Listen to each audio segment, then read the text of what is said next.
할렐루야, 반갑습니다. 오늘도 이 예배를 잊지 않고 현장으로 그리고 또한 온라인으로 함께 하신 모든 성도님들을 환영하고 축복합니다. 오늘도 우리 각자 자리에서 함께 예배를 드리실 텐데요, 그 예배의 모든 순간마다 하나님께서 우리를 만져주시고 우리를 품으시고 우리와 함께 역사하여 주신 그 주님을 발견케 되길 간절히 소원합니다.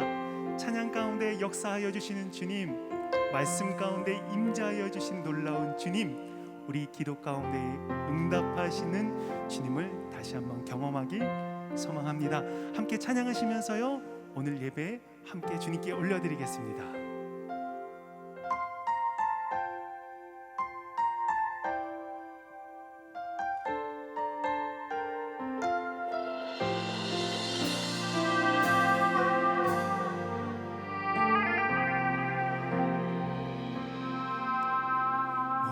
수 없을 때, 소리 낼 수 없을 때 여전히 나 예배합니다.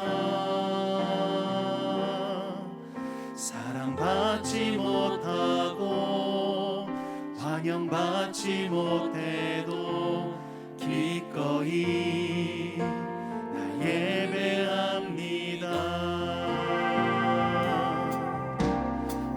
수 없을 때, 소리 낼 수 없을 때 여전히 나 예배합니다. 사랑받지 못하고 환영받지 못해도 기꺼이 나 예배합니다. 놓여진 상황을 넘어 부르신 자리에서 나 예배합니다. 소망 없는 세상으로 날 위해 찾아오신 주님, 예수님 따라 주님 앞에 참된 예배 드리네. 연약함 불편함 있는 모습 그대로 나 기꺼이 주님 앞에 사랑 노래 드리네. 오늘도 내일도 영원부터 영원까지. 처음부터 다시 한번 고백할까요? 보일 수 없을 때, 소리 낼 수 없을 때 여전히 나 예배합니다. 사랑받지 못하고 환영받지 못해도 기꺼이 나 예배합니다. 보일 수 없을 때, 소리 낼 수 없을 때 여전히 나 예배합니다. 사랑받지 못하고 환영받지 못해도 기꺼이 나 예배합니다. 놓여진 상황을 넘어 부르신 자리에서 나 예배합니다. 소망 없는 세상으로 날 위해 찾아오신 주님, 예수님 따라 나 기꺼이 주님 앞에 참된 예배 드리네. 연약함 불편함 있는 모습 그대로 나 기꺼이 주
앞에 사랑 노래 드리는 오늘도 내일도 내 마음을 다해 한 번만 더 고백합니다. 나 기꺼이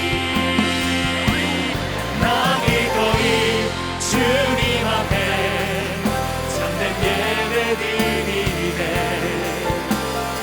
약한 불편한 있는 모습 그대로 나 기꺼이 주님 앞에 사랑 노래 드리는 오늘도 내일도 영원부터 영원까지 나 기꺼이 주님 앞에 참된 예배 드리네. 연약한 불편함 있는 모습 그대로 나 기꺼이 주님 앞에 사랑 노래 드리네. 오늘도 내일도 영원부터 영원까지. 이렇게 오늘도 주님께 신실한 예배를 함께 드리기 소망합니다. 오늘도 우리에게 그렇게 역사하실 주님께 우리 영광과 감사와 존귀 박수 함께 올려드리기 원합니다. 아멘. 아멘.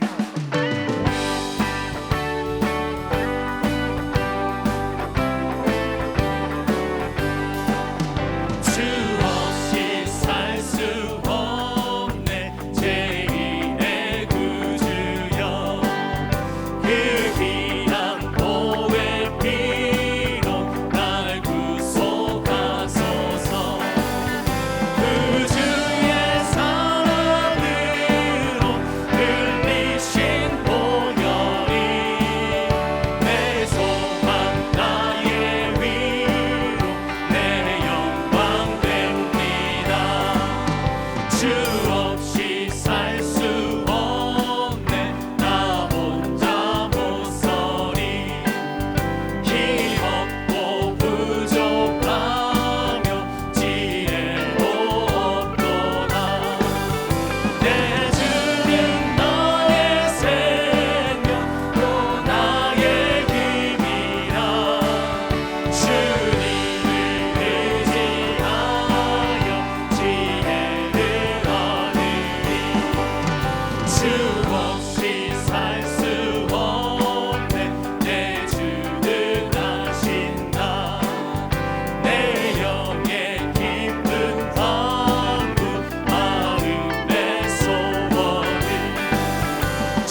하나님은 영이시니 예배하는 자가 영과 진리로 예배할지니라. 아멘. 다 함께 사도신경으로 우리의 신앙을 고백하시겠습니다. 전능하사 천지를 만드신 하나님 아버지를 내가 믿사오며 그 외아들 우리 주 예수 그리스도를 믿사오니 이는 성령으로 잉태하사 동정녀 마리아에게 나시고 본디오 빌라도에게 고난을 받으사 십자가에 못 박혀 죽으시고 장사한 지 사흘 만에 죽은 자 가운데서 다시 살아나시며 하늘에 오르사 전능하신 하나님 우편에 앉아 계시다가 저리로서 산자와 죽은 자를 심판하러 오시리라. 성령을 믿사오며 거룩한 공회와 성도가 서로 교통하는 것과 죄를 사하여 주시는 것과 몸이 다시 사는 것과 영원히 사는 것을 믿사옵나이다. 아멘. 다 함께 자리에 앉으셔서 찬양하시겠습니다.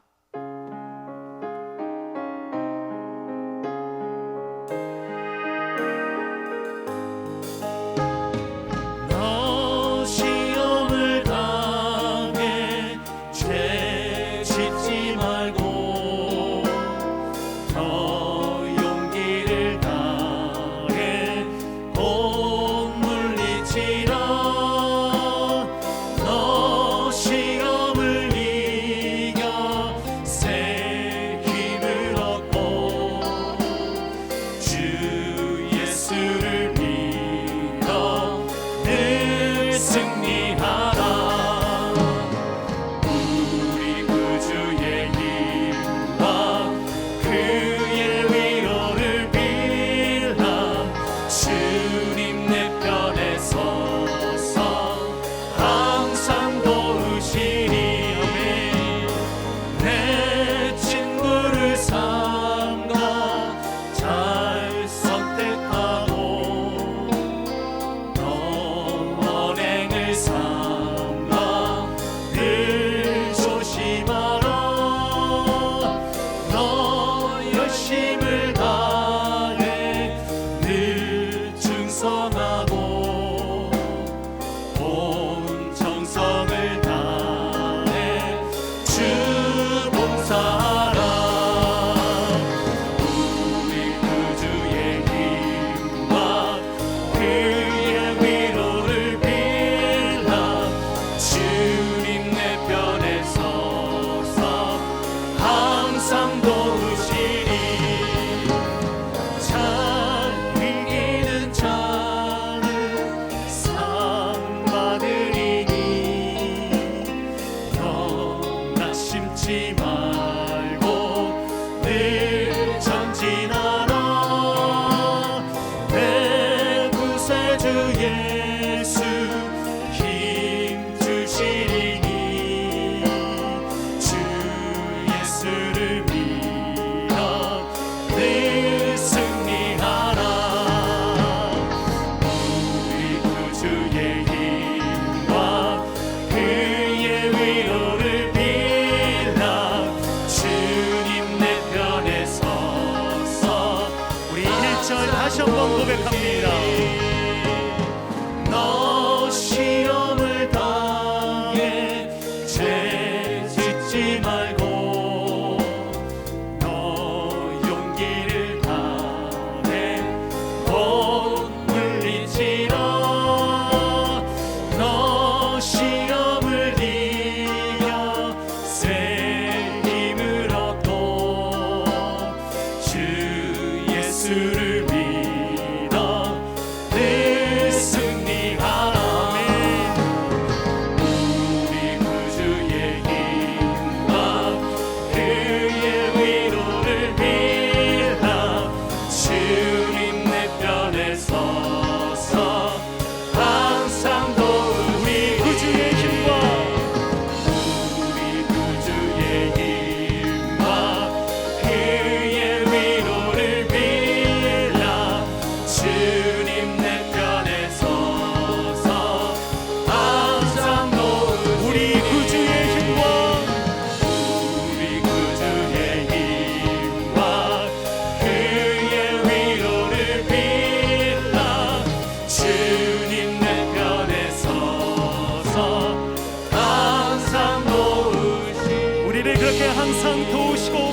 우리와 동행하시는 그 놀라운 주님께 우리 한 번만 더 감사와 영광과 존귀의 박수 함께 올려드릴까요?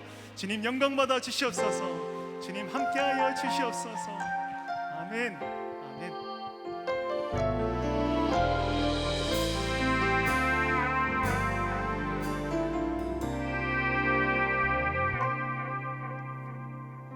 온 세상 주인 되신 주님이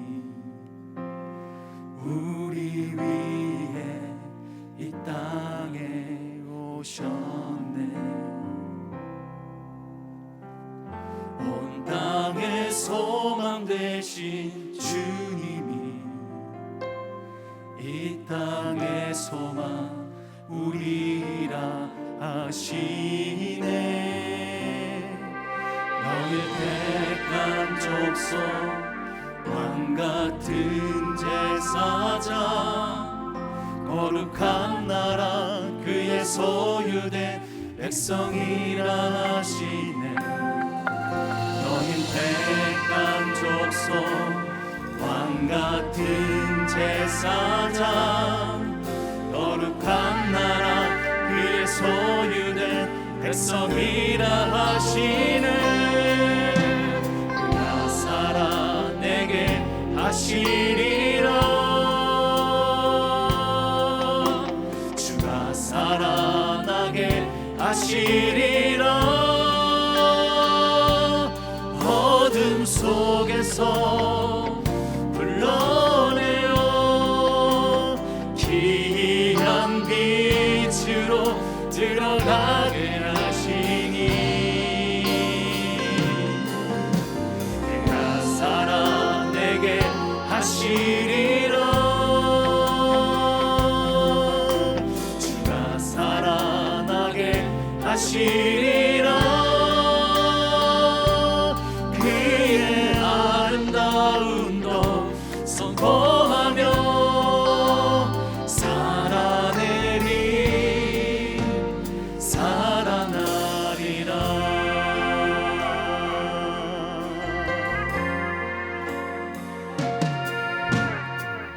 온 세상 주인 되신 주님이 우리 위해 이 땅에 오셨네.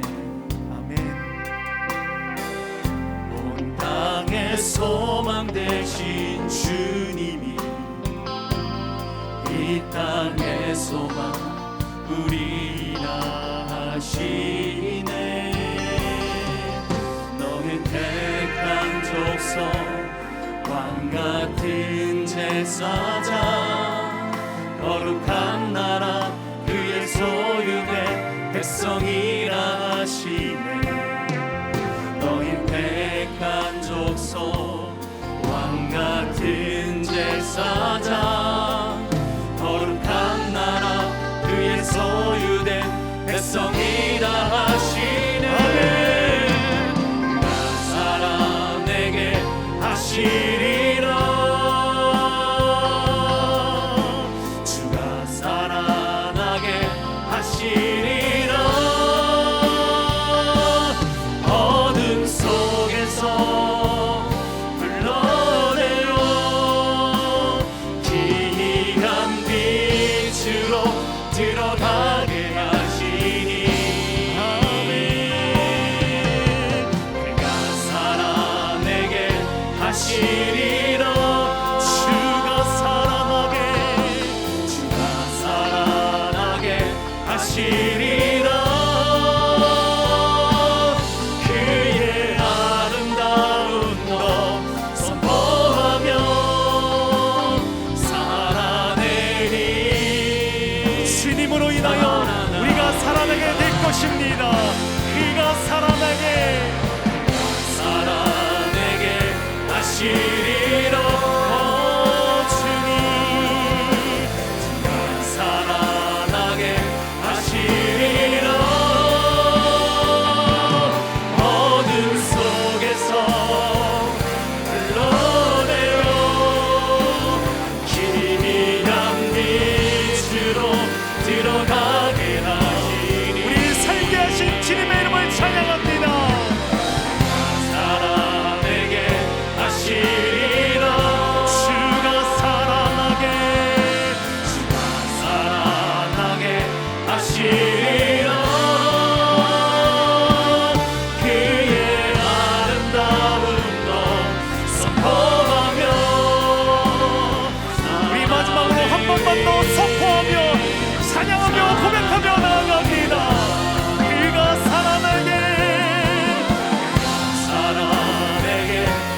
하시리라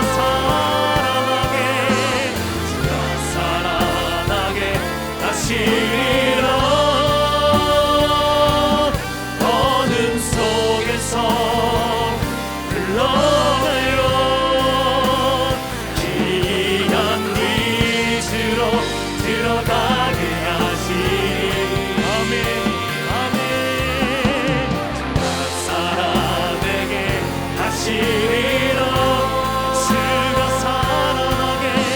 주가 살아나게 하시리라 그의 아름다운 너 선포하며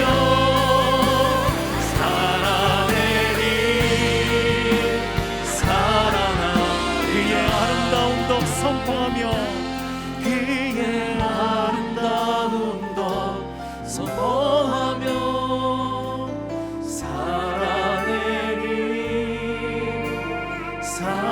살아나리 그의 아름다운 덕 선포하며 그의 아름다운 덕 선포하며 살아나리라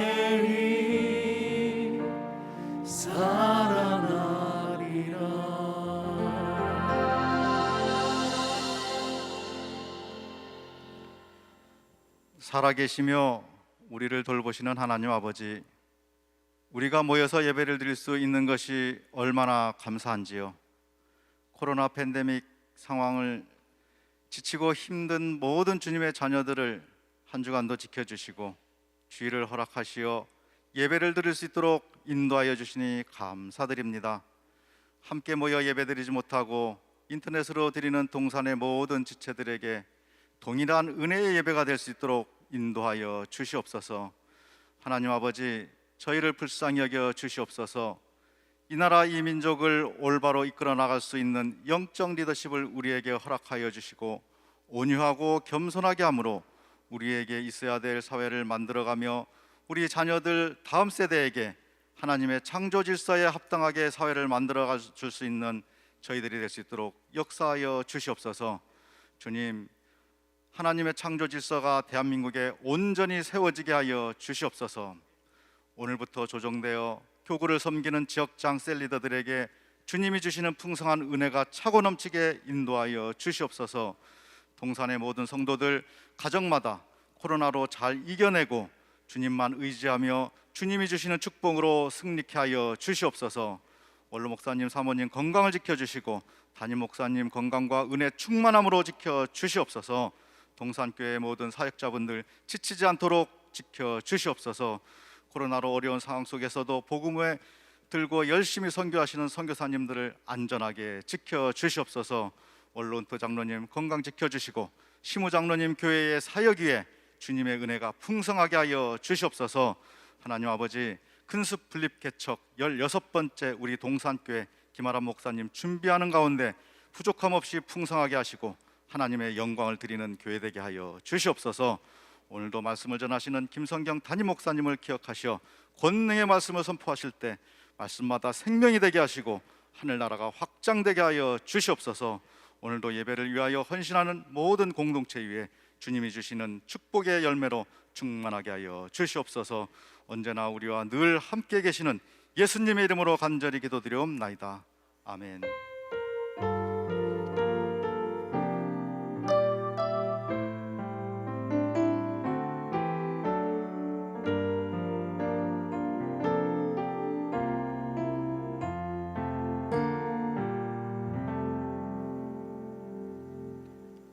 오늘 우리에게 주시는 하나님 말씀은 열왕기상 12장 25절부터 33절까지의 말씀입니다. 열왕기상 12장 25절부터 33절까지의 말씀입니다. 구약 성경 536쪽에 있습니다. 찾으신 말씀을 저와 여러분이 한 절씩 교독하시겠습니다. 마지막 절은 함께 읽습니다. 여로보암이 에브라임 산지에 세겜을 건축하고 거기서 살며 또 거기서 나가서 분우엘을 건축하고 그의 마음에 스스로 이르기를 나라가 이제 다윗의 집으로 돌아가리로다. 만일 이 백성이 예루살렘에 있는 여호와의 성전에 제사를 드리고자 하여 올라가면 이 백성의 마음이 유다 왕 된 그들의 주 르호보암에게로 돌아가서 나를 죽이고 유다의 왕 르호보암에게로 돌아가리로다 하고, 이에 계획하고 두 금송아지를 만들고 무리에게 말하기를 너희가 다시는 예루살렘에 올라갈 것이 없도다. 이스라엘아, 이는 너희를 애굽 땅에서 인도하여 올린 너희의 신들이라 하고, 하나는 베델에 두고 하나는 단에 둔지라. 이 일이 죄가 되었으니 이는 백성들이 단까지 가서 그 하나에게 경배함이더라. 그가 또 산당을 짓고 레위 자손이 아닌 보통 백성으로 제사장을 삼고, 여덟째 달 그달 15째 날로 절기를 정하여 유다의 절기와 비슷하게 하고, 제단에 올라가되 베델에서 그와 같이 행하여 그가 만든 송아지에게 제사를 드렸으며, 그가 지은 산당의 제사장을 베델에서 세웠더라. 함께 읽겠습니다. 그가 자기 마음대로 정한 달 곧 8째 달 15째 날로 이스라엘 자손을 위하여 절기를 정하고 베델에 쌓은 제단에 올라가서 분향하였더라. 아멘. 이제 김성겸 담임 목사님께서 나오셔서 이스라엘의 분열이라는 제목으로 말씀 전해 주시겠습니다.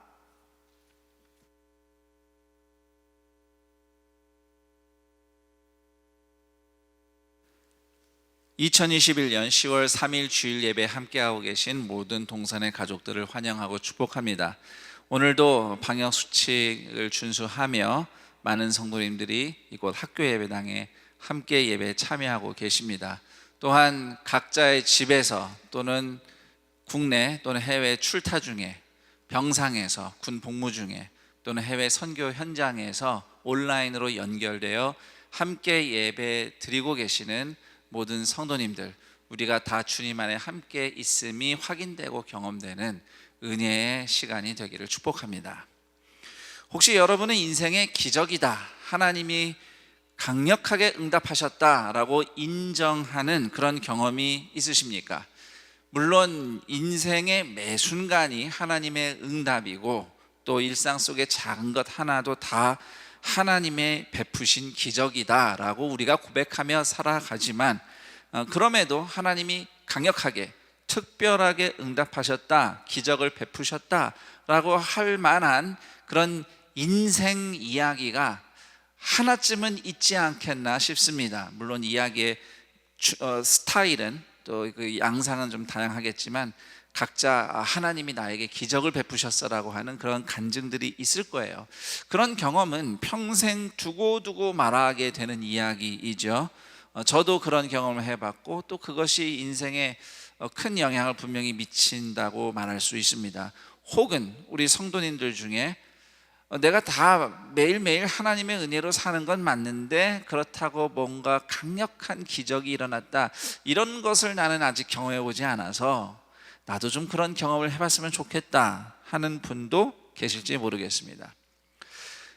하나님의 영광과 기적을 보거나 경험한 사건이 인생에 영향을 미치는 것이 분명하지만, 그렇다고 그 경험을 만났다고 해서 인생이 확실하게 새롭게 변한다고 장담을 할 수는 없습니다.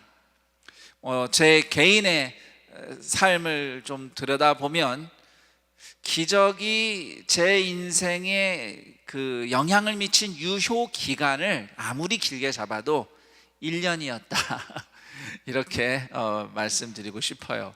1년 있다 다시 도루묵 뒤로 쑥 미끄러지는 제 모습을 본 적이 있습니다. 성경에도 하나님의 역사와 영광을 직접 목격한 사람들이 참 많습니다.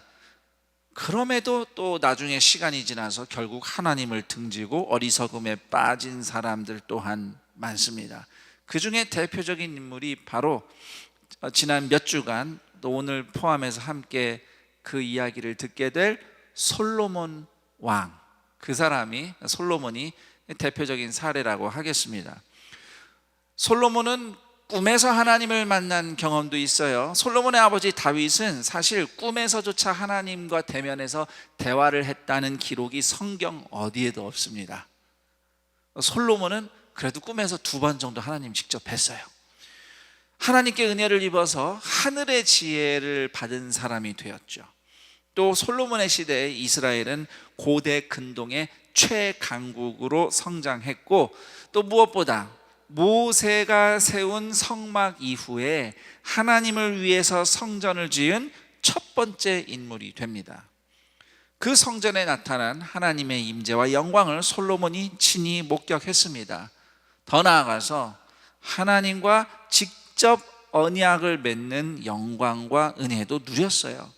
이 정도면 솔로몬이 평생 흔들림 없이 믿음을 잘 지켰을 것 같은데, 성경에 보면 안타깝게도 솔로몬은 인생 후반에 수많은 이방 여인들을 궁으로 들여서 쾌락을 즐기면서 그 여인들이 섬겼던 우상을 함께 숭배하는 지경에 이르게 됩니다.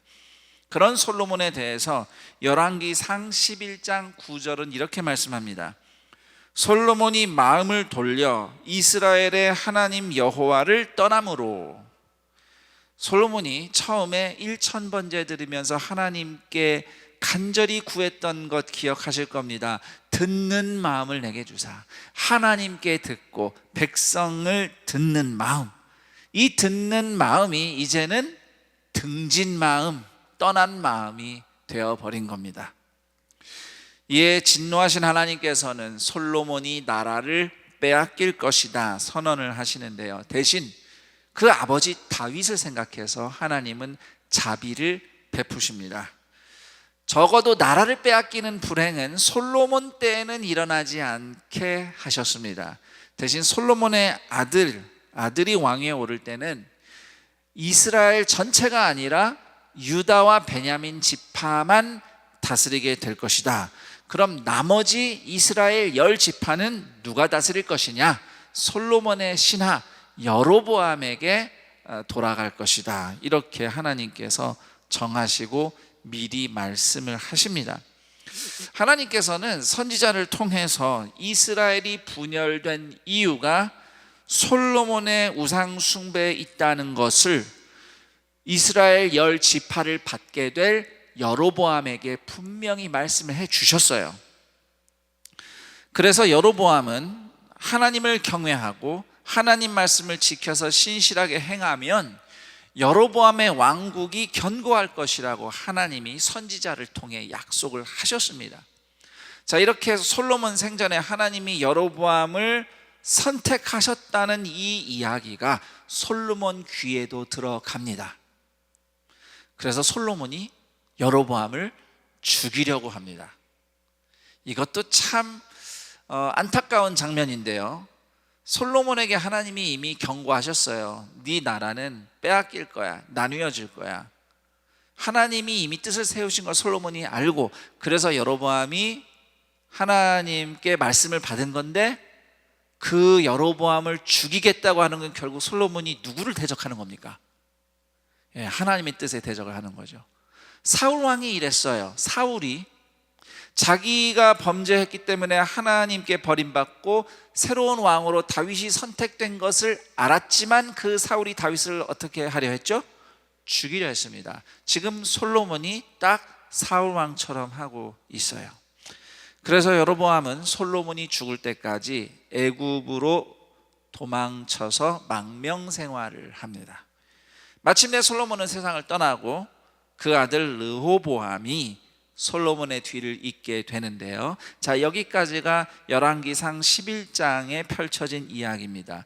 이제 12장 1절로 가보면 르호보암이 이스라엘 왕위에 오르기 위해서 세겜이라는 곳으로 갔다는 기록이 나옵니다. 세겜은 이스라엘 북부 지방의 거점입니다. 이스라엘 북부의 정중앙은 아니지만 세겜은 야곱이 처음 와서 정착했던 곳이기도 하고요. 또 이스라엘 백성이 가나안을 정복해서 들어온 다음에 하나님과 언약식을 맺었던 곳, 그리심산, 에발산 사이에서 언약을 맺었던 곳이 또 세겜이에요. 아주 중요한 곳이죠. 자, 그런데 지금은 예루살렘에 성전이 있고 예루살렘에 왕궁이 있어요. 그러면 대관식은 어디서 해야 되겠습니까?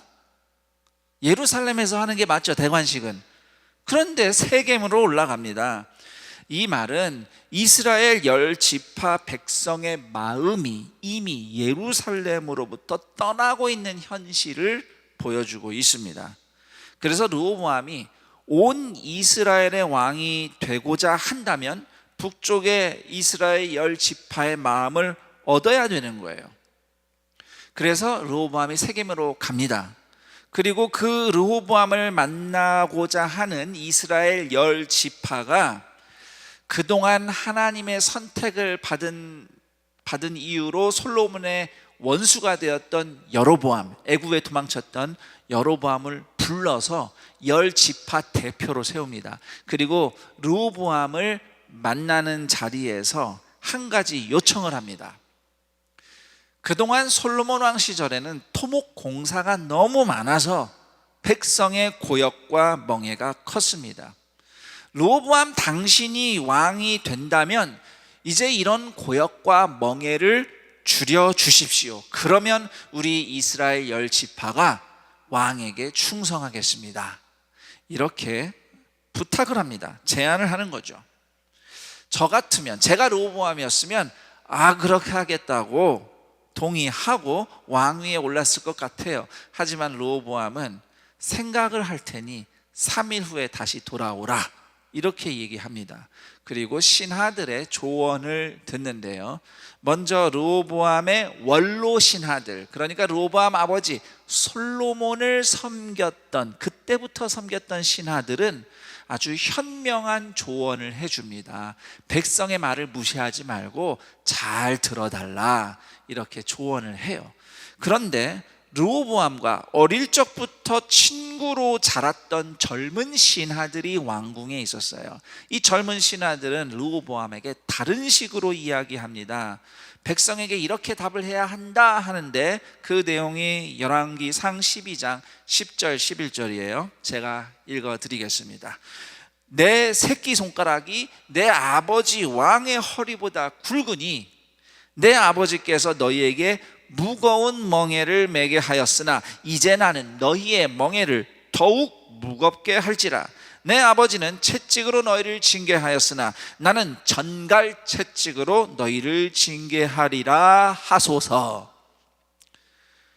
르호보암은 원로들의 지혜로운 충언을 버리고 자존심 내세워서 힘으로 백성을 눌러버리라는 친구들, 젊은 신하들의 말대로 이스라엘 백성에게 포악한 대답을 주고 맙니다. 자, 우린 여기서 르호보암의 열등감과 교만이 뒤섞여 있는 것을 보게 돼요. 르호보암의 아버지는 천하의 솔로몬 왕 아니겠습니까? 그러니까 르호보암이 얼마나 부담이 크겠어요. 혹시 백성이 나를 아버지와 비교하는 거 아니야? 그러면서 나를 좀 우습게 보는 거 아닌가? 그런데 지금 백성들이 와서 나한테 뭘 요구를 한단 말이에요. 이제 공사 좀 그만해라. 그러면 르호보암 입장에서는 지금 이 사람들이 나를 무시한다 라고 이 열등감이 일어나서 반응을 한 거죠. 그러니까 힘으로 눌러버려야겠다. 내가 우리 아버지보다 더 위대한 사람이야, 이러면서 이스라엘 백성을 그렇게 힘으로 누르려 했던 것입니다. 그런데 그런 르호보암의 말을 들은 이스라엘 백성이 고분고분 따르겠습니까? 화가 났어요. 그래서 이 화가 난 이스라엘 10지파는 즉시 르호보암에게부터 등을 돌리고 심지어 르호보암이 보낸 공사 감독 아도람이라는 사람을 죽이는 사건이 벌어집니다. 그때 당시 르호보암은 여전히 세겜에 머물러 있었는데 백성이 자신이 보낸 신하를 죽였다는 말을 듣고 즉시 세겜에서 도망을 쳐서 예루살렘으로 돌아옵니다. 그리고는 자신에게 반기를 든 북이스라엘 10지파를 공격하기 위해서 유다와 베냐민에서 군사를 모읍니다. 그리고 전쟁에 나가려고 해요. 그때 하나님이 선지자를 보내셔서 말씀해 주셨습니다. 동족과 싸우지 말라. 지금 이 모든 일은 하나님의 뜻대로 이루어지고 있는 것이다. 감사하게도 르호보암과 유다 백성이 하나님의 말씀을 듣습니다. 듣고 무기를 내려놓고 군대는 해산하게 되죠.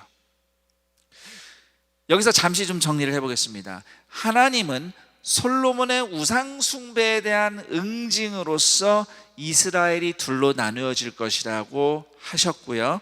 그리고 하나님께서는 동시에 북이스라엘 10지파와 남쪽의 2지파 유다와 베냐민이 서로 싸우기를 원하지 않으셨습니다. 그러니까 나뉘어지기는 하셨지만 싸우는 걸 원하지 않으셨어요. 자, 그렇다면 하나님이 이스라엘을 둘로 분열되게 하신 목적은 무엇인가 생각해야 됩니다. 이유는 우상숭배 때문이었어요. 그렇다면 그 분열된 고통을 통해 하나님은 무엇을 이루시려는 것인가? 이 아픔을 계기로 온 이스라엘이 하나님 앞에서 회개하고 근신하여 하나님과의 관계가 회복이 되고, 더불어 이스라엘 백성 서로가 화합하는 그런 화목을 이루게 하기 위함이 하나님의 목적이다. 우리는 이렇게 이해할 수 있습니다. 이런 하나님의 뜻이 이미 솔로몬에게 하나님이 말씀하셨을 때 다 담겨 있었어요. 자, 솔로몬에게 하나님이 말씀하셨고 또 여로보암에게도 그렇게 말씀을 하셨단 말입니다. 그렇다면은 여로보암은 하나님께 직접 말씀을 들었고 르호보암은 사실 하나님의 그런 뜻을 직접 들었다는 기록은 없어요.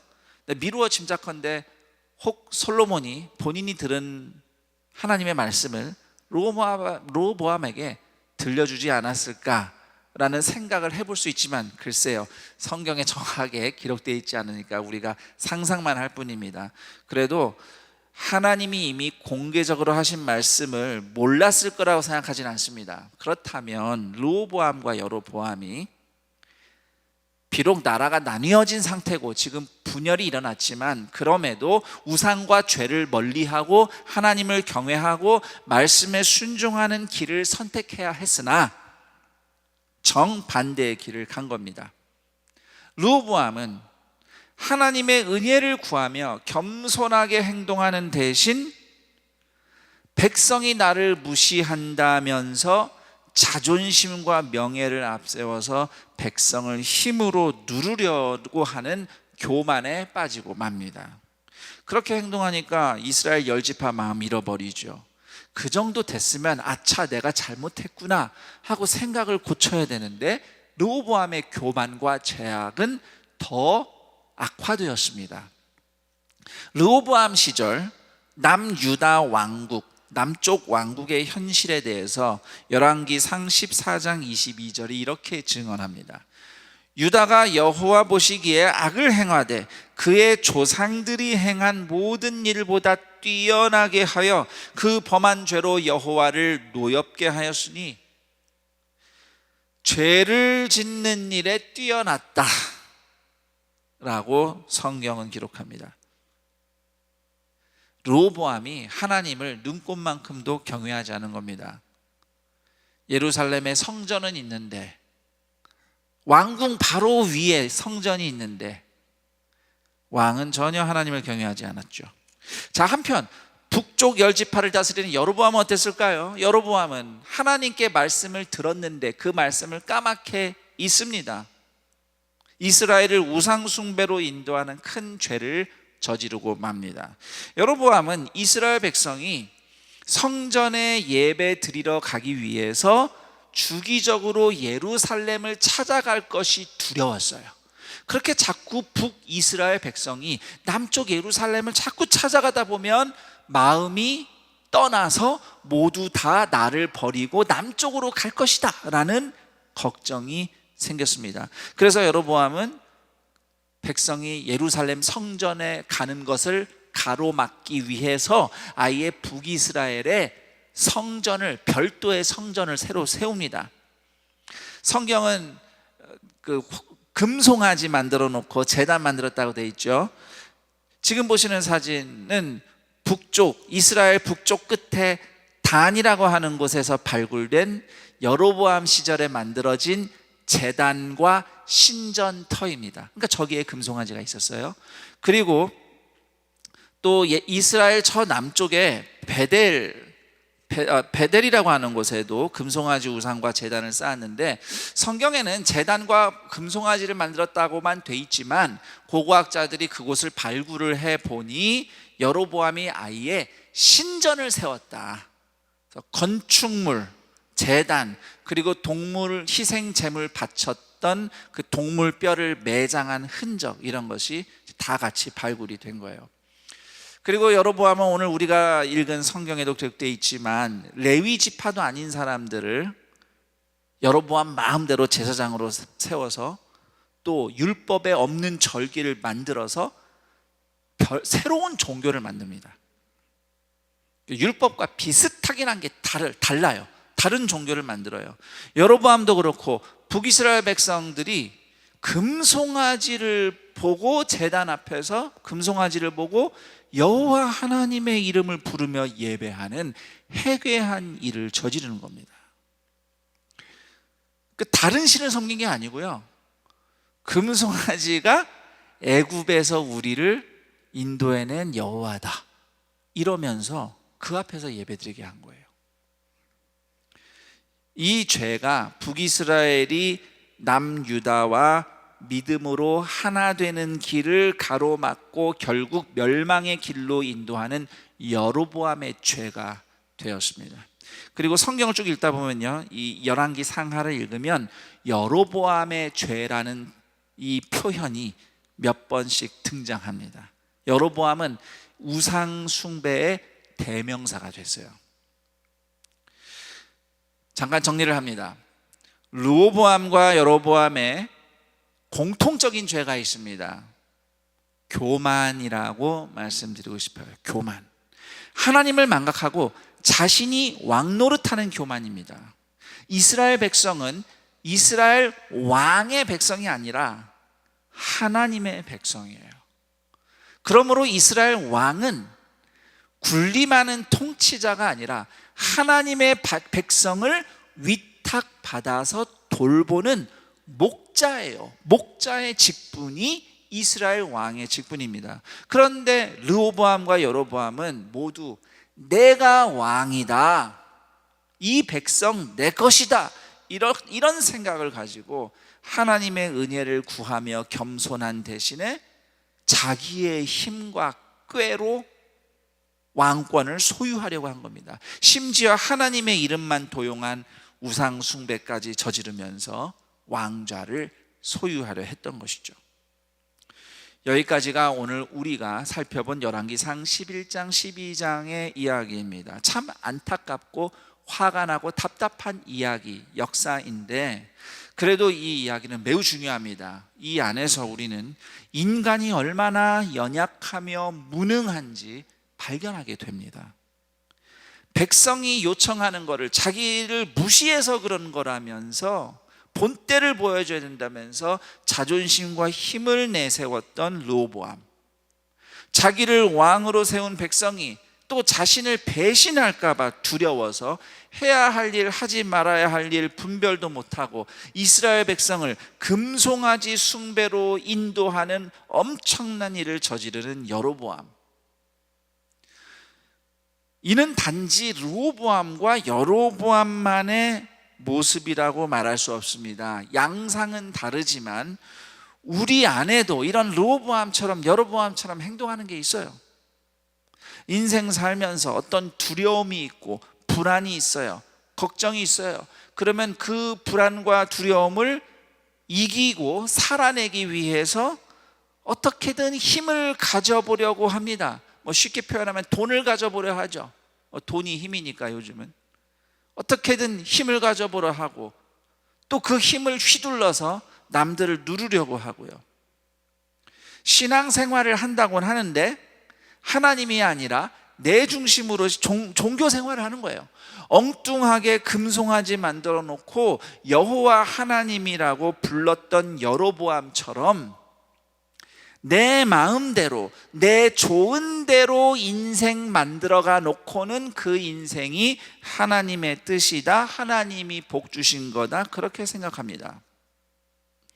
인생 성공하고 일 잘 되는 것 감사한 일이죠. 하나님의 은혜입니다만, 그런데 이런 경우도 있어요. 성공 잘 해놓고 일 잘 풀려서 하나님이 응답하셨다, 하나님이 복을 주셨다라고 말을 하는데 그 성공과 잘된 일의 실체를, 그 내용을 보면, 아니 그리스도인이 저런 방법으로 성공을 해도 되나?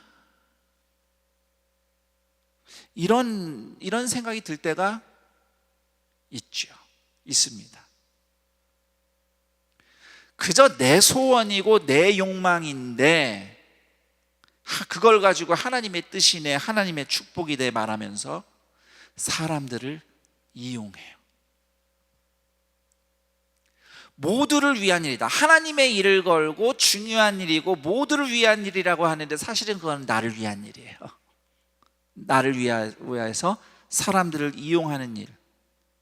그리고서는 이게 하나님이 인도하시는 거다 라고 말하는 것이 이스라엘 백성이 금송아지 보고 하나님의 이름을 부르며 예배한 죄와 똑같은 겁니다.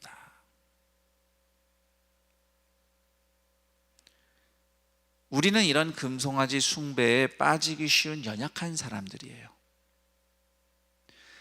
그럼에도 그런 사람들에게 여전히 은혜를 베푸시는 하나님을 오늘 우리는 말씀에서 발견합니다. 솔로몬의 우상 숭배로 인해서 하나님이 이스라엘이 둘로 분열될 것이라고 작정하셨을 때 하나님이 이미 처음부터 하나로 회복될 이스라엘의 미래를 그리고 계셨어요. 열왕기상 11장 39절입니다. 내가 이로 말미암아 다윗의 자손을 괴롭게 할 것이나 영원히 하지는 아니하리라. 즉 이스라엘이 분열되고 고통을 겪겠지만 언젠가 그 고통이 끝날 때가 있을 것이다 라고 하나님이 이미 말씀을 하신 겁니다. 그러므로 이 모든 상황은 범죄하는 이스라엘을 향한 징계였던 것이죠. 이 징계를 당하는 르호보암은 근신하고 겸손하게 살아갈 수 있도록, 그리고 새로운 임무를 부여받은 여로보암도 하나님의 말씀대로 지키며 겸손히 순종하도록 인도하기 위해서 하나님이 허락하신 고난이었던 것이에요. 그렇게 그들이 겸손히 믿음의 길을 선택했다면 하나님께서 이스라엘을 다시 하나로 회복시킬 생각이셨습니다. 그러나 르호보암과 여로보암, 심지어 이스라엘 백성 모두 그런 하나님의 뜻을 헤아리고 믿음으로 순종할 만한 사람들이 아니었어요. 그럼에도 하나님은 그런 이스라엘 백성 포기하지 않으시고 기회를 주십니다. 다시 말해서 말씀을 주세요. 말씀을 들려주셔요. 우리가 오늘 열왕기상 12장 읽었지만요, 이후에 이스라엘 역사를 쭉 읽어보면, 성경을 읽어보면 끊임없이 불순종하는 이스라엘과 유다에게 하나님은 끊임없이 선지자를 보내시고 말씀을 주십니다. 이스라엘 백성이 그 말씀을 이해하거나 순종할 만한 믿음과 능력이 없었음에도 불구하고 하나님은 그래도 그들에게 기회를 주시며 다가오셨어요. 결국 성경이 말하고자 하는 것은 이스라엘의 소망은 르호보암이 얼마나 잘하느냐, 여로보암이 얼마나 잘할 수 있느냐, 어떤 믿음 좋은 지도자가 나타날 것이냐, 그가 이스라엘의 소망이라고 말하는 것이 아니라 또 죄로 넘어지고 하나님 등 돌릴 이스라엘을 포기하지 않으시고 은혜 베푸시는 하나님의 사랑, 그 사랑이 이스라엘의 유일한 소망이라는 것입니다. 오늘 르호보암과 여로보암 이야기에서 나 자신이 또 어떤 실패를 하고 있는지 우리는 직면해야 됩니다. 르호보암처럼 무시당하거나 기죽으면 안 된다, 그러면 내가 지는 거야, 어떻게든 내 힘을, 내 실력을, 내 존재감을 보여줘야 돼 라면서 가정에서, 일터에서, 심지어 교회 공동체에서 그렇게 경쟁하며 또는 시기하며 또는 온갖 방법으로 아둥바둥 살아가고 있는 것은 아닌가. 또는 여로보암처럼 내가 보기 좋고 내 마음대로 인생 살면서 그걸 하나님의 응답하셨네, 복 주신 거네 착각하는 금송아지 종교 생활을 하고 있는 것은 아닌가. 그 외에도 오늘 성경에, 오늘 우리가 읽은 말씀에는 나오는 주제는 아니지만 하나님 말씀을 아무리 듣고 배워도 깨달아도 심지어 결단해도 순종할 능력이 없는, 내가 원래 그러려고 한 건 아닌데 자꾸 잘못하고 일이 어긋나고 자꾸 분열되고 갈등하고 불안하고 두렵고, 내가 가족을 사랑하고 교회를 사랑해서 열심히 살겠다고 했는데 결과적으로는 사랑이 아니라 온통 상처고 아픔이고 고통이고, 그런 나 자신을 발견하지 않습니까? 발견해야 돼요. 이건 뭐 옆에 있는 어느 김집사 이야기가 아니라 내 얘기인 겁니다. 나라는 사람은 스스로가 소망이 될 수 없다는 진실을 발견해야 돼요. 여로보암과 르호보암처럼 내내 넘어지는 나를 절대 포기하지 않으시는 하나님만이 저와 여러분의 유일한 소망임을 깨달으시기를 축원합니다.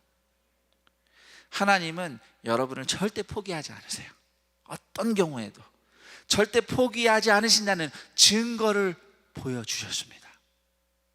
로마서 5장 8절, 우리가 아직 죄인 되었을 때 그리스도께서 우리를 위하여 죽으심으로 하나님께서 우리에 대한 자기의 사랑을 확증하셨느니라. 이미 십자가에서 무슨 일이 있어도 우리 포기하지 않는다고 사랑을 증명하셨습니다. 그때 그 시절 이스라엘 포기하지 않으시고 선지자와 말씀을 보내주신 하나님은 이제 우리에게 선지자 정도가 아니라 아예 말씀이 육신이 되어 오신 예수님을 보내주셨어요.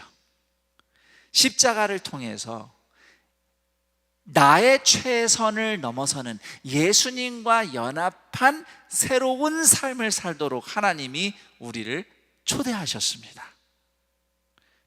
그렇다고 해서 우리가 완벽하게 살 수 있는 건 아니에요. 성도라고 해도, 심지어 목사라 해도 인간이기 때문에 완벽하게 살 수가 없어요. 우리는 끊임없이 넘어지고 흔들리고 주저앉습니다. 그러나 하나님은 그런 우리를 결코 포기하지 않으시고 반드시, 저를 따라해 볼까요? 예수님의 분량만큼 예수님의 모습으로 자라게 하시리라. 그렇게 우리를 만들어 가시는 하나님이 우리의 유일한 소망입니다. 하나님은 오늘도 주님의 말씀이 들리는 자리로 우리를 초대하고 계십니다. 그리고 주님의 사랑이 드러나고 경험되어지는 공동체로 우리를 부르고 계십니다. 주님은 우리를 이미 그분의 몸된 성전으로 구원하셨어요. 그래서 지금 이 현장에서 또는 인터넷으로 이 말씀이 들리는 자리, 그리고 주님의 사랑과 은혜로 함께하는 이 자리로 우리가 참여하고 있는 것입니다. 전쟁할 뻔했던 유다 백성이 하나님 말씀 듣고 칼을 내려놨던 것처럼, 혹시 오늘 우리가 치명적인 실수나 넘어짐이나 잘못된 선택을 하는 위기 앞에서 성령님의 은혜로 하나님의 말씀이 들리고 예수님의 십자가 사랑이 깨달아져서 순종하게 되기를 축복합니다. 그렇게 순종할 때 예수님이 이루신 화목과 평안과 은혜를 누리며 살아내고, 그 평안과 은혜를 서로에게 또 이웃에게, 세상에게 나누어 주며 그들도 복음으로 살아나게 하는 제사장 나라 공동체, 안산 동산교회 모든 성도들의 인생이 되기를 우리 주 예수 그리스도의 이름으로 축원합니다. 아멘. 오늘 이 말씀을 다시 생각하며 기도하는 시간을 갖겠습니다. 이 말씀이 나에게 어떻게 들렸는가? 이 말씀을 통해 하나님은 어떤 하나님이시며 나는 어떤 사람인가? 하나님이 나를 어떻게 인도하시려 하는가? 내 인생의 진정한 소망은 어디에 있는가? 이런 부분들을 돌아보며 깨달은 대로 결단하며 기도할 텐데요, 성도님들의 기도를 돕기 위해서 질문 2개를 준비했습니다. 우선 첫 번째 질문은 성경 속 이스라엘 백성의 모습에 비추어 볼 때에 발견하는 나의 연약함과 무능함은 무엇인가? 르호보암처럼 자존심과 힘을 내세우는 내 모습이 있는가? 또 여로보암처럼 꾀를 내서 우상 숭배인 줄도 모르고 자기 꾀로 어떻게든 살아보려고 애쓰는 그런 모습이 있는 것은 아닌가? 하나님이 왕인데 내가 왕노릇하고 있진 않나? 하나님이 아닌 것을 하나님처럼 의지하고 자랑하는 것은 아닌가? 우리의 모습을, 우리의 연약함과 무능함을 발견하고 솔직하게 고백하며 하나님의 은혜를 구하는 시간이 되기를 축복합니다. 그리고 2번째 질문은 오늘도 나를 포기하지 않으시는 예수님께서 내가 깨닫도록 들려주시는 말씀은 무엇인가? 오늘 이 설교를 통해 주님이 내게 깨닫게 하신, 나를 돌아보게 하신 말씀도 좋고요, 또 오늘 말씀을 계기로 지난 한 주간을 돌아보며, 요즘을 돌아보며 하나님이 나에게 계속 가르쳐 주시고자 하는 은혜를 떠올려도 좋습니다. 주님이 포기하지 않고 들려주신 말씀을 다시 생각하며 순종하겠노라고, 또 능력과 힘을 달라고 은혜를 구하며 기도했으면 합니다. 우리 다 함께 하나님께 기도하며 나아가겠습니다. 하나님 아버지, 감사합니다. 나 자신에겐 소망이 없습니다. 주님의 이름으로 여러 가지 것들을 하지만 때때로 그것이 내 힘과 꾀로, 심지어 금송아지 만들어 엉뚱한 숭배를 했던 시간들이 내 앞에 있음을 고백하고 주님이 용서하여 주옵소서. 나의 무능함과 나의 연약함을 불쌍히 여겨 주옵소서. 잘해보려고 한 것인데, 가족을 사랑해서 또 이것이 선한 일이라 생각해서 확신해서 이 일이 중요하니까 잘 될 것이니까 그런 마음으로 했지만, 사실 현장에서는 온통 분열과 갈등과 아픔과 상처와 욕심과 분함만 얼룩진 우리의 삶의 현장을 하나님 불쌍히 여겨 주옵소서. 이 시간 주님 앞에 겸손히 은혜를 구합니다. 내 힘도 아니고 내 꾀도 아니고 오직 하나님의 은혜, 하나님 이런 나를 포기하지 않으시는, 믿음으로 순종할 능력조차 없고 믿음으로 순종한 제대로 된 삶도 없었던 이런 우리를 불쌍히 여기시며 오늘도 포기하지 않으시려고 십자가에 예수님을 던지시고 부활하신 예수님의 새 생명으로 우리를 초대하신 하나님만이 나의 소망입니다. 하나님만이 우리의 소망입니다. 그 소망을 다시 한번 붙잡습니다. 주님을 예배하는 이 시간, 나의 어떠함보다 하나님의 그 포기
하나님 감사합니다.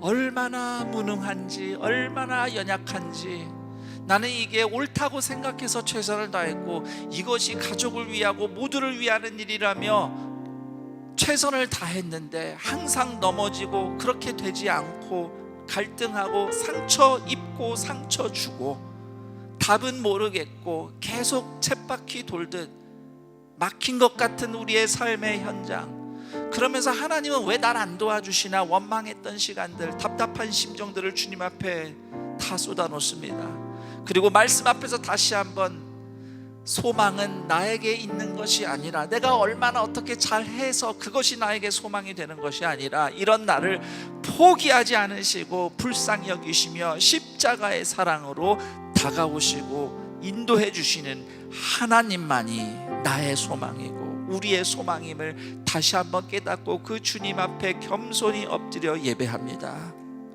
나의 유일한 소망이신 하나님, 오늘 나를 다시 한번 예수 그리스도의 보혈로 씻으시고 우리의 부족함이 오직 하나님의 사랑으로 새 힘입어서 우리의 주님을 떠났던 마음이 듣는 마음으로 회복되고 죽었던 돌같이 딱딱한 마음이 사랑 움직이는 마음으로 성령의 은혜로 새롭게 바뀌고, 그래서 내가 10걸음을 날지 못하지만 오늘 한 걸음 주님의 인도하심을 깨달아 순종하겠노라고 주님의 십자가 사랑을 따라 인내를 따라 의의 수고를 따라 한 걸음 한 걸음 순종하며 서로를 독려하며 함께 나아가는 동산의 가족들, 성도들, 그들의 각 가정과 셀 공동체와 모든 그 성도의 교제마다 오늘 하나님이 함께 하시며 임재하시며 일하시는 은혜가 나타나게 하여 주옵소서. 오늘도 포기하지 않고 말씀 들려주시는 주님의 음성을 따라 살아갈 때에 그 주님과 함께 살아내고 살아나는 동산의 가족들이 되게 하시고, 나만 살아나는 인생 아니라 또 다른 누군가를 서로를 살아나게 하고 또 그렇게 이어지게 하는 제사장 된 사람들 되게 하여 주옵소서. 이 믿음의 결단과 함께 주님께 예물을 드리오니 예물 기뻐 받으시고 예물 쓰이는 곳마다 하나님의 구원의 회복의 역사 나타나게 하시며 또한 드린 손길들 하나님이 기억하사 오늘도 먹이시며 입히시며 공급하시는 주의 은혜 갑절로 부어지게 하옵소서. 우리 주 예수 그리스도의 이름으로 기도드립니다. 아멘.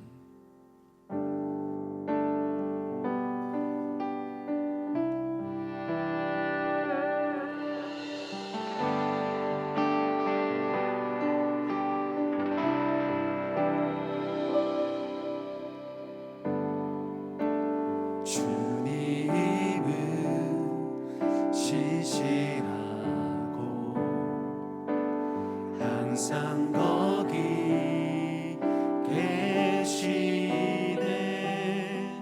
주 사랑을 뭐라 할까.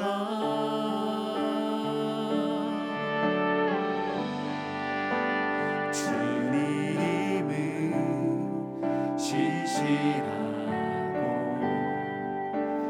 항상 거기 계시네. 주 사랑을 뭐라 할까. 주 사랑이 내 생명보다 귀하고 주 사랑이 파도보다 더 강해요. 세월이 가고 꽃이 시들어도 주 사랑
영상을 통해 보신 바와 같이 하반기 바이블 칼리지 B팀 온라인 수강생을 10월 16일 토요일까지 모집합니다.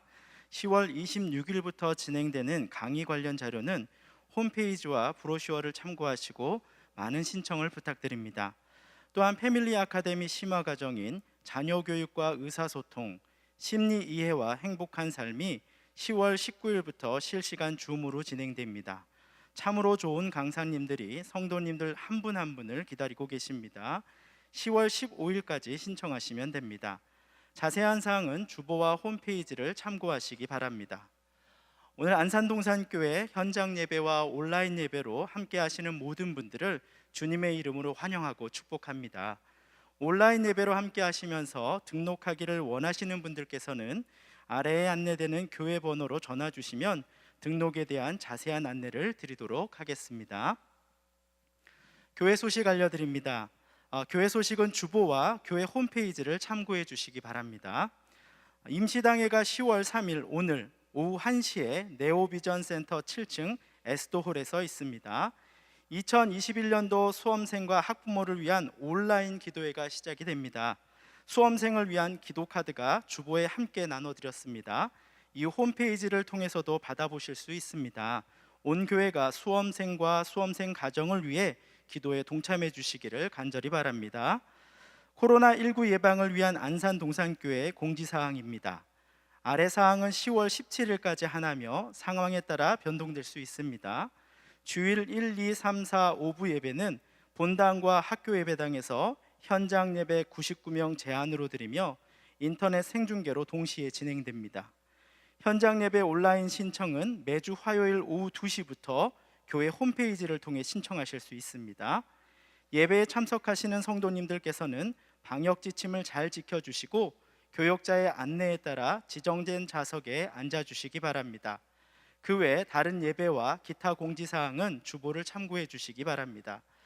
교회에서는 성도님들의 안전을 위해 최선을 다해 필요한 조치를 취하고 있습니다. 하나님의 인도하심 안에서 이 어려운 시기를 슬기롭게 극복할 수 있도록 적극적인 참여와 기도를 부탁드립니다. 이번 주 8가정에서 결혼 예식이 있습니다. 22교구 임선택 집사님, 김현순 권사님 가정의 결혼 예식이 10월 4일 월요일에 있습니다. 12교구 구자육 안수 집사님, 국부순 권사님 가정, 14교구 박경락 성도님, 남옥료 권사님 가정, 18교구 신옥희 집사님 가정, 청년교구 서동진 군과 구원양, 청년교구 박동진 군과 정수빈 양, 청년교구 황진규 군과 이입세 양, 청년교구 심재정 군과 남혜연 양의 결혼 예식이 10월 9일 토요일에 있습니다. 자세한 사항은 주보를 참고해 주시고 성도님들의 많은 축하를 부탁드립니다. 그 외 임명, 알림, 모집 등은 주보를 참고해 주시기 바랍니다. 이제 다 같이 일어나셔서 여기에 모인 우리를 찬양하신 뒤 김성겸 담임 목사님께서 축도해 주시겠습니다.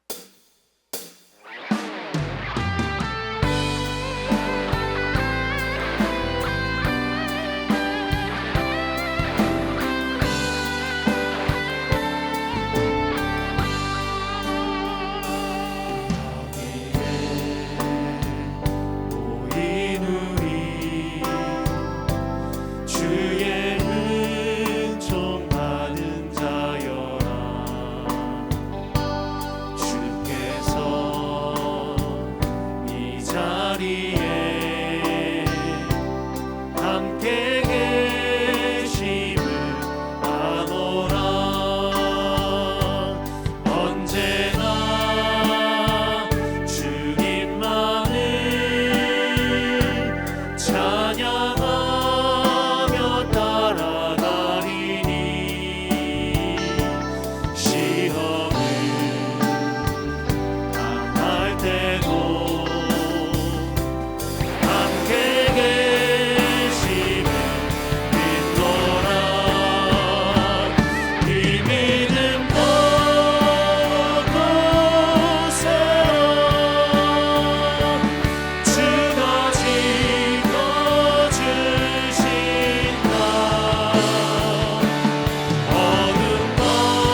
주 예수 그리스도의 은혜와 하나님 아버지의 사랑하심과 성령 하나님의 교통, 감화, 충만, 인도하심이 우리는 무능하고 연약하나 우리를 위하여 십자가에서 죽으시고 부활하신 예수님의 포기하지 않으시는 사랑, 오늘도 말씀을 들려주시고 가르쳐 주시는 그 사랑에 힘입어 일어나 주님과 함께 살아내고 살아나리라고 복음의 빚진 자로 세상에 하나님의 은혜를 전하는 제사장 된 사람들로 살아가겠노라고 결단하는 동산의 모든 가족들의 인생과 그 앞날 위에, 삶의 현장 위에 영원토록 함께 있을지어다. 아멘.